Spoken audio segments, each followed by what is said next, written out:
Bienvenidos a una nueva emisión de Acústica, Psicoacústica y Psicología de la Música.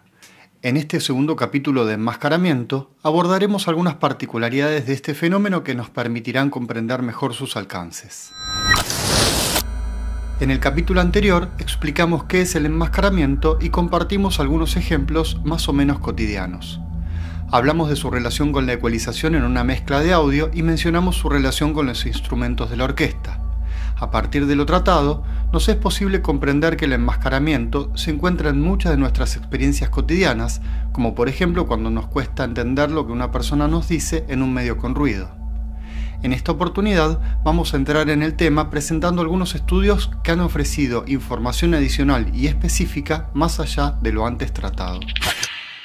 A partir de diferentes estudios, los investigadores han determinado que el enmascaramiento puede ser total o parcial y simultáneo o sucesivo. En relación con la primera distinción, sabemos que el enmascaramiento es total cuando el sonido enmascarador tapa completamente al sonido enmascarado. Es decir que en este caso se escucha solamente el sonido enmascarador. Al hablar de enmascaramiento parcial, nos referimos a que el sonido enmascarador reduce la percepción de la intensidad del sonido enmascarado. En otras palabras, aunque el sonido enmascarado se percibe más bajo en intensidad que el enmascarador, se sigue escuchando. Compartamos algunos ejemplos. Escuchemos este sonido. Como puede oírse, se percibe solo un ruido.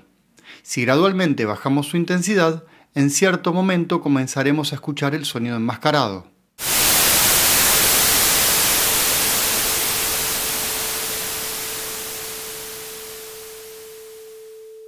El primer ejemplo, en donde el tono de prueba no se escuchaba, corresponde al denominado enmascaramiento total.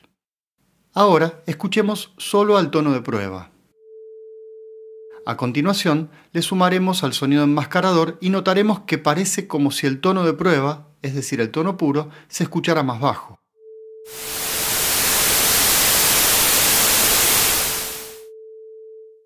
En este caso, nos encontramos ante enmascaramiento parcial. Este segundo caso tiene efectos en la vida diaria.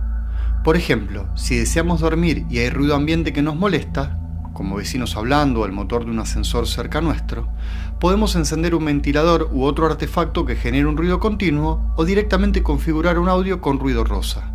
Este ruido operará a modo de enmascarador, atenuando los eventos sonoros indeseados.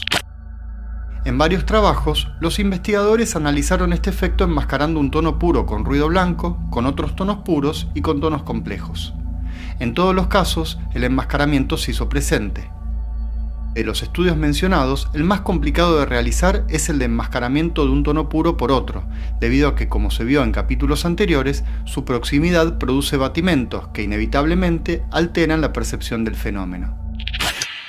Por otra parte, mencionábamos al principio que además del enmascaramiento total y parcial, existe el enmascaramiento simultáneo y no simultáneo. Esto último quiere decir que un sonido es capaz de enmascarar a otro antes o después de su presencia. Sin dudas, el que un sonido tape o atenúe a otro antes o después de existir es cuanto menos raro y merece una explicación. Para empezar, haremos la distinción entre preenmascaramiento y postenmascaramiento. El preenmascaramiento es aquel que sucede antes de la aparición del tono enmascarador y el postenmascaramiento el que sucede después. De manera didáctica, lo que estamos diciendo al hablar de preenmascaramiento es que un sonido determinado, como este, puede ser enmascarado por uno que se presente a continuación como este otro. Es decir, que el primero de estos dos sonidos se ocultaría por la aparición del segundo. Al hablar de postenmascaramiento, por el contrario, estamos diciendo que este sonido se enmascara por este otro, cuando aparece después. El preenmascaramiento es un fenómeno que sucede dentro de los 20 milisegundos, es decir, que aparece ante una cantidad de tiempo muy corta. En este ejemplo, escuchamos un clic seguido por un ruido blanco a 5 milisegundos de distancia. En efecto, el clic no puede oírse. Ahora, escuchemos el mismo ejemplo, pero a 30 milisegundos de distancia. Ahora sí podemos distinguir al clic del enmascarador. Como dijimos antes, lo curioso de este fenómeno es que un sonido enmascara a otro antes de aparecer. Aunque las bases de este fenómeno son inciertas, se cree que podría ser resultado de que las transiciones discretas repentinas no podrían ser detectadas por el aparato auditivo debido a que los cambios en el mundo físico suelen ser continuos.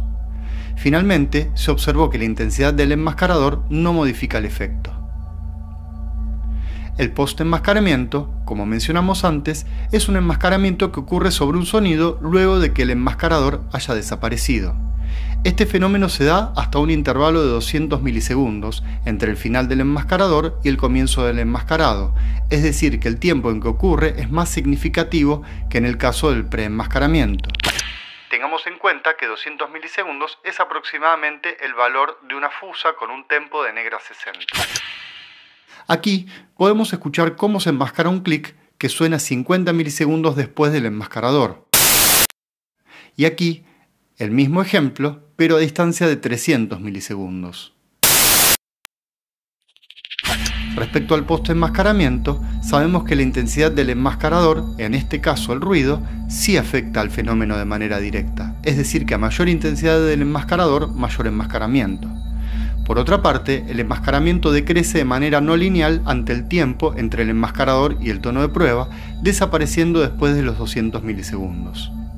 Finalmente, también se observó que el fenómeno depende de la duración del enmascarador, es decir que cuanto más dura el enmascarador, más enmascara.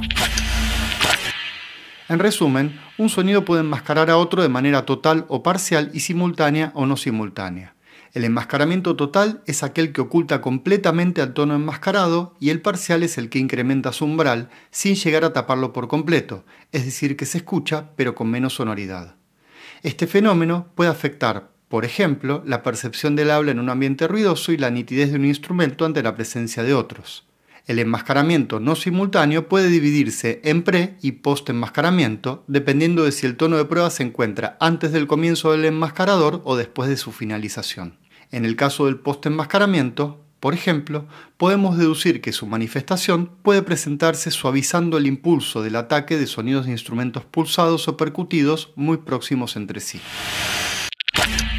Espero que hayan disfrutado de estos 2 episodios en donde compartimos una introducción al enmascaramiento. Sin más, los espero en la próxima emisión. Hasta entonces.